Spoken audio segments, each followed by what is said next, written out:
दोस्तों, प्रभु यीशु मसीह में आप सभी को जय मसीह की। और मैं 5 नवंबर की सुबह आप सभी का अपने हृदय से Rupesh Bhardwaj daily Bible news में आप सभी का स्वागत करता हूं। और दोस्तों, हम फिर से आज परमेश्वर के रहस्यमय और अद्भुत वचन के सफ़र में जाएंगे, हर दिन की तरह, जब हम परमेश्वर के हर दिन नए रहस्यों को सुबह शाम सीखते हैं। आज सुबह हम फिर एक नए रहस्य को सीखेंगे। और दोस्तों, मैं आपको हमेशा कहता हूँ कि आप ज़्यादा से ज़्यादा इस वीडियो को और वीडियो के लिंक्स को ज़्यादा से ज़्यादा लोगों तक व्हाट्सएप पे, फेसबुक पे, जहाँ भी आप शेयर कर सकते हैं, व्हाट्सएप ग्रुप्स पे, फेसबुक ग्रुप्स पे, आपका अगर फेसबुक पेज है आप शेयर करें। इसमें कोई मोनेटाइजेशन नहीं है, इस चैनल पे कोई पैसा मैं इससे नहीं कमा रहा। सिर्फ मैं चाहता हूँ इससे कि जितने से ज़्यादा लोगों तक ये वीडियो पहुँच जाए और ज़्यादा से ज़्यादा लोग परमेश्वर के रहस्य को समझ सके। तो आज का हेडिंग है मेरे दोस्तों, जैसा तुम चाहते हो तुम्हारे साथ वैसा भी होगा, जैसा करोगे वैसा भरोगे, ऐसा भी हम बोल सकते हैं। तो ये हेडिंग मान लो, आप जैसा करोगे वैसा भरोगे। और ये इसके लिए हम वचन खोलते हैं पवित्र शास्त्र में से मत्ती 7 अध्याय, उसका 7 से 12 आप पढ़ लीजिएगा। मैं एक वचन पढ़ रहा हूँ बस। इस कारण जो कुछ तुम चाहते हो कि मनुष्य तुम्हारे साथ करें, तुम भी उनके साथ वैसा ही करो। दोस्तों, जैसा व्यवहार सामने वाले के साथ आप चाहते हो कि वो आपसे करे। जैसे आपको अगर तू पसंद नहीं है और मैं आपको तू करके बात कर रहा हूँ, तो अगर आप पहले से मेरे को आप बोलोगे तो जाहिर सी बात है मेरे लिए आप निकलेगा। अगर आप तू बोलोगे तो आप मेरे मुँह से भी तू निकलेगा। तो जैसा आप चाहते हो आपके लिए इज्जत मिले, वैसा आपका व्यवहार भी होना चाहिए। आप सामने वाले से अपने लिए जो व्यवहार चाहते हो, वैसा व्यवहार सामने वाला के लिए आपसे भी होना चाहिए। मैं एक छोटी सी कहानी बताऊंगा, उदाहरण बताऊंगा। एक सुखी परिवार था, रहते थे मेरे दोस्तों, हस्बैंड वाइफ और उनका एक छोटा बच्चा हुआ। और उसमें उसका एक दादा रहता था साथ में।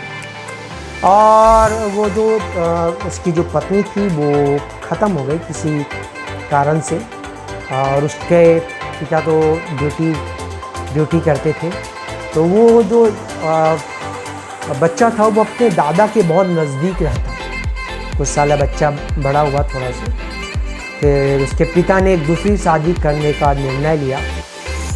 और दूसरी शादी करने के बाद जिस लड़की से उसका पिता शादी करना चाहता था, उस लड़की की ने एक शर्त रख दिया कि अगर ये उसके पिता इस घर पे रहेंगे तो मैं इस शादी नहीं करूँगी, या शादी करने के बाद इनको आप कहीं भी वृद्धाश्रम में छोड़ के आइए।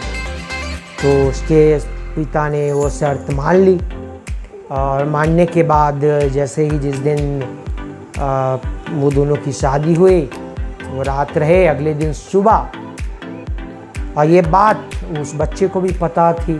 उस बच्चे को ये बात बिल्कुल पसंद नहीं आई, क्योंकि वो अपने दादा के करीब रहा इतने सालों तक। और उसके बाद उसके दादा को भी वो बात पता थी कि सुबह मेरे को छोड़ने जाने वाले हैं। तो छोड़ने जाने के लिए वो बच्चा भी बोला कि मैं भी जाऊंगा। तो बच्चा भी बोला चलो। तो उसके पिता बोले चलो।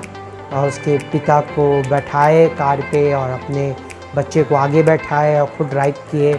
और वृद्धाश्रम पहुंचने से पहले एक कपड़े की दुकान पे रुका और उन्होंने एक बहुत सुनहरा कलर का चादर, बहुत महंगा चादर लिया अपने पिता के लिए। और उन्हें वृद्धाश्रम जाने से पहले उन्होंने उतारा और वो कंबल उन्हें हाथ में दिया। तो उसका बच्चा बोला कि पापा, इतना महंगा, दादा को छोड़ रहे हैं तो इतना महंगा कंबल देने की क्या ज़रूरत है। तो बोलता है बेटा देना पड़ता है। तो वो बोला पापा एक काम करो, आप एक कैंची ले आओ और हम इसको 2 भाग में काट देते हैं, इतना बड़ा कंबल देने की ज़रूरत नहीं, क्योंकि दादा तो अकेले जा रहे हैं। तो बोला बेटा ऐसा क्यों। तो पापा, जब आप दादाजी के उम्र के हो जाओगे और आपको जब मैं यहाँ छोड़ने आऊँगा तो ये आधा कंबल मैं आपको दूंगा। तो दोस्तों, इस कहानी से हमको ये सीख मिला कि जैसा आप करोगे वैसा आप भरोगे। तो कहने का मतलब ये है कि हम सदा दूसरे के जीवन में भलाई करें। यीशु मसीह ने स्वयं यहाँ पे इस पृथ्वी पे जब वो थे तो उन्होंने इसका एक मॉडल बन के दिखाया कि सदा हमेशा दूसरों के लिए भलाई किया, मेल मिलाप किया। यीशु ने अपने आचरण से हमें यही शिक्षा दिया कि हमेशा सबसे मिलजुल कर रहो, सबसे मेल मिलाप करके रखो, और जैसा तुम चाहते हो अपने साथ हो वैसा दूसरों के साथ वही चीज़ करो।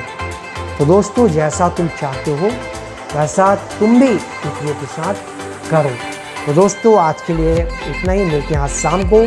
तब तक मैं आपसे अलविदा लेता हूँ। आप सभी को नमस्कार।